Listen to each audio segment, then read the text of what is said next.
Hi everyone. Okay, so in this module we're dealing with consciousness. And I think this is a really exciting module because it begins to get at some of our self, if you will. And I'm going to give you an example. When you look in the mirror, you probably don't go to the reflection in the mirror and try to scratch, say, a hair that's out of place or to fix an eyebrow. Okay, you instead look at the mirror and go, "Oh, it's me that has that issue," and you fix your face. Okay, this means that you are aware that even though you've seen someone that looks like you, it is not you. You have a self-awareness. Another way of giving that as an example is that if you were to look at a branch on a tree, you could pretty quickly decide whether or not that branch will support your weight. You are self-aware of how much your mass is relative to what you assume that strength of the branch to be.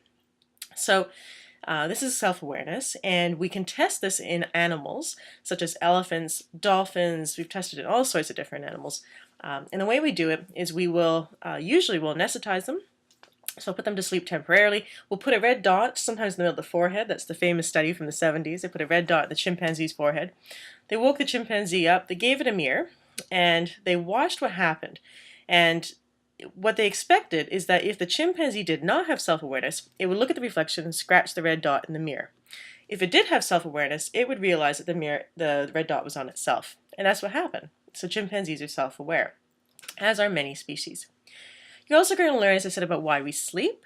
And this is important, why we sleep when we do, and how our bodies naturally form a circadian rhythm, which is if you take a 24-hour period, how we use that time in that day. And you're also going to look at consciousness as voluntary action. So I'm sure you've had the experience where you're driving to work and you get there and you can't remember how you actually got there. Okay, it's just become automatic. Versus when you were first learning to drive, you would be focused on every detail. So this module really is getting at this sort of consciousness from multiple aspects. And I hope you enjoy it.